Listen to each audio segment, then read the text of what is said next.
Hi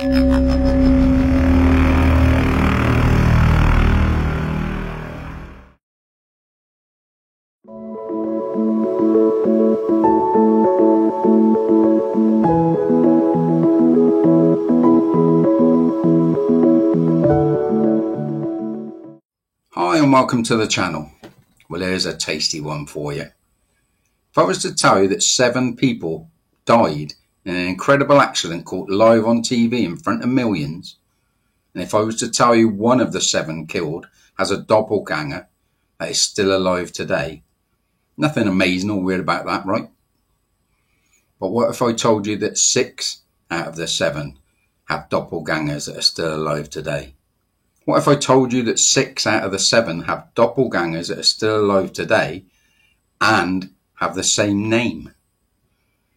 And add to the mix that their doppelgangers are the age they would be if they were still alive. Definitely worth a look. Let's delve in and look a bit deeper.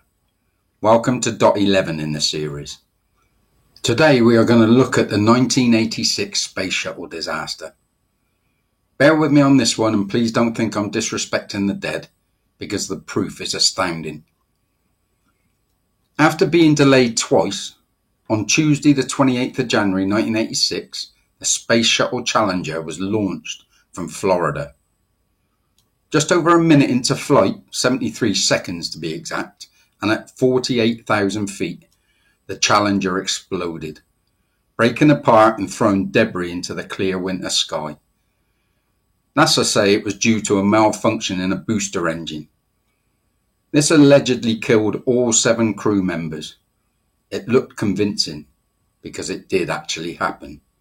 But were the crew on board? That's what we're going to look into. Its voyage was tasked with retrieving a payload specialist from the International Space Station to deploy a large communication satellite and to monitor Halley's Comet. Oh, and to launch the first Teacher in Space project, whatever that was. That's because one of the crew members was a teacher and the first civilian in space. Why? I have no idea. Why would NASA want to risk a civilian, and what is the significance of a teacher? Apparently she beat 11,000 contestants to have the privilege of going to space. Beats the X Factor. And I'm a celebrity, hands down.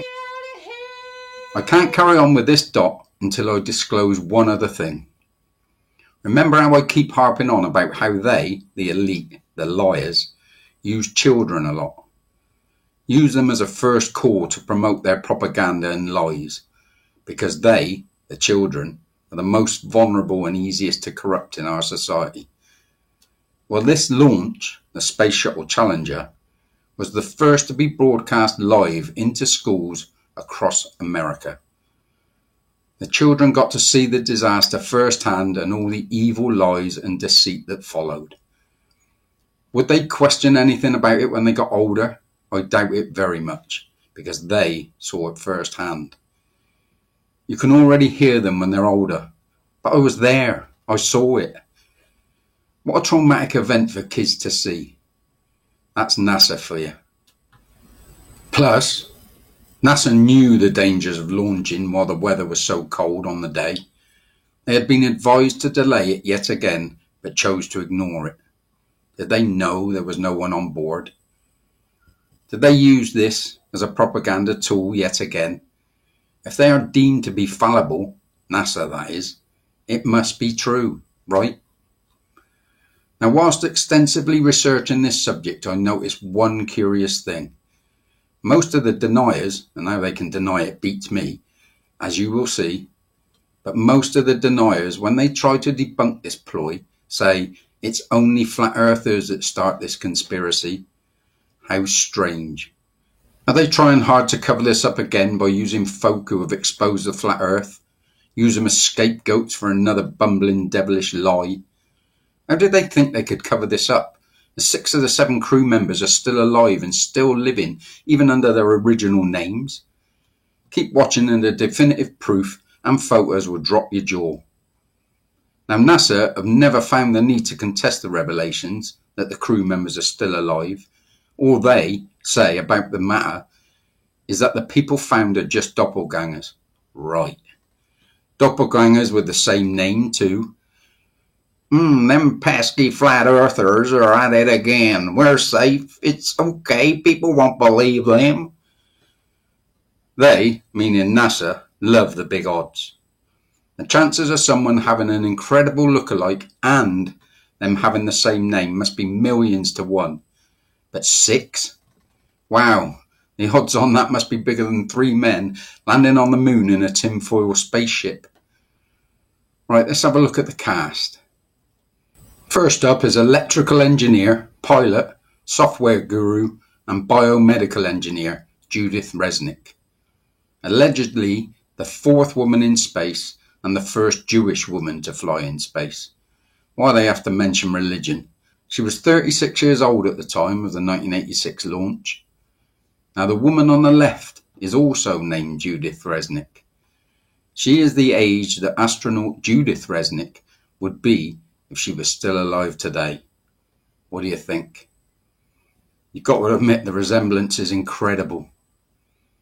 She knows where we're going to be standing, how busy it's going to be, where she can help, where we need our space. And she has learned an awful lot and become a team weird lady with scale and swords and blindfolds, or Grecian goddess, or warrior princess, or whatever it is. What makes it legible? Even her mannerisms are the same. When questioned about this, Judith obviously denies the allegations that she was part of the Challenger crew, but strangely won't give an interview to anyone to discredit the conspiracy.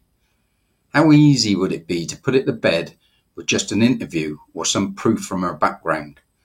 But nope, nothing, except silence. Plenty of that in space. The second crew member is Dick Scobie. He was the commander of the Challenger. Born in 1936, he was 46 at the time of the disaster. Strangely again, there is a Richard Scobie alive today that runs a marketing company called Cows in Trees. More than a striking resemblance, don't you think? And get this, if you go to the Cows in Trees website, there is a picture of a cow flying through the sky with a trail that closely resembles the footage of the Challenger disaster. You be the judge. I think they've changed the picture now on the website. I wonder why. Third on the list is the teacher, Christa McAuliffe. She was a social studies teacher from New Hampshire, and after the disaster, several schools in America were named after her. The photos of her doppelganger are probably the least convincing, but a resemblance nonetheless. The lookalike goes under the name of Sharon McAuliffe, but astronaut stroke teacher Christa McAuliffe, her real name, was Sharon. She chose to use her middle name Christa when she was competing for the spaceflight. Ooh, coincidence? The fourth crew member is the pilot Michael Smith. That's a common name. Yes, I know, but take a look at the photos. This is an incredible resemblance.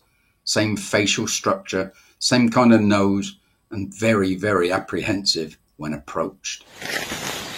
Hey there. Hey, sorry to bother you. I was pulling out and I saw you. I just came by to... Are you Michael Smith? Yeah. Professor at university? Retired. Retired? Yeah. Yeah. Yeah, I just stopped by because there's this room. Are you aware of that there's a rumor on the internet? It's not me. That people are saying... Yeah, it's not me, obviously. Head down a lot. Not much eye contact. Was he lying? To me, this is the crew member that opens the whole thing up. It is just too much of a likeness. Fifth, Ronald Irwin McNair. He was one of the mission specialists. McNair received a Bachelor of Science degree in engineering in North Carolina before becoming an astronaut in 1978 after being selected out of a school of 10,000 from the NASA astronaut program. Oops, there's that word again, program. He also has an area of the moon named after him. Now here is where the structure of the deception takes a final swing. See the picture you are looking at right now? It's Ronald's twin brother, Carl. Or is it? If it is, and that is why it's such a good look-alike, then why is Carl, his twin brother, not in any of the family photos before Ronald died? Maybe Carl wasn't close to his family, who knows? Or maybe Carl is Ronald. Who knows? Notice how diverse the selected crew was. A white older man, a woman from the public, a Jewish woman, an African American, and now the 6th crew member, Ellison Onizuka. Yes, you've guessed it, the first Asian American with Japanese descent to go to space. Let's play diversity bingo. Full house. Ellison's cover story is very similar to Ronald McNair's. Mr. Onizuka also has a twin brother and is the reason why the picture of him and the one now you're looking at look alike. But once again, all he has to do is show a photo of him and his twin brother, when they were younger. But hey ho, no photo. Very strange indeed. Now as you can see, a picture is starting to form. How come so many lookalikes at the same age with unconvincing cover stories? If you've watched your American cop dramas or mafia snitch films, you'll know all about the Witness Protection Program. Oh, shut up. Just suggesting. All joking apart, this isn't the end of the story, nor end of the cover-up. After the disaster, a full inquiry called the Rogers Report was conducted. Who was on the panel of inquirers? None more than Neil Armstrong. And boy, we know he can lie. Oh, and the first woman in space, Sally Ride. Let's keep it in-house, NASA. Plus, Ronald Reagan's address to the public after the event must ask a few questions. And I want to say something to the school children of America who were watching the live coverage of the shuttle's takeoff. I know it's hard to understand, but sometimes painful things like this happen. It's all part of the process of exploration and discovery.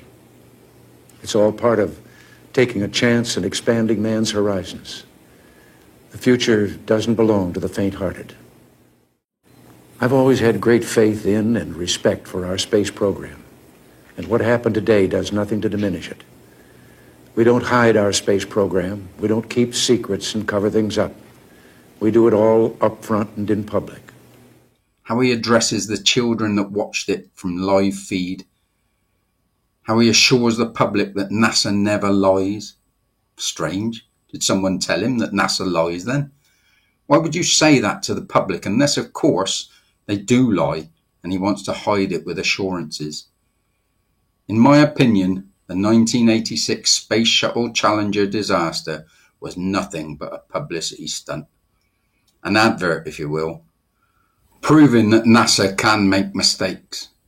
If the public thought NASA could never make mistakes, they would start believing they were a hoax. So add a few disasters to reassure the public that NASA is real. This revelation of the non-disaster is a good thing, because at the end of the day, these astronauts are, as you've seen, are more than likely still alive, living a NASA lie, but still alive nonetheless. And that is something to be cheered, not ridiculed. Well, that's the end of Dot 11. Hope you've enjoyed it. And as before, please like the video if you did. And please subscribe if you've not already done so. Before I go, just a massive shout out to Richard Vobes. Hi, Richard. And his videos. Some of his interviews are fantastic. If you haven't already done so, take a look at him. Richard Vobes. Great content. Take care, look after yourself, and remember, question everything. See you in Dot 12.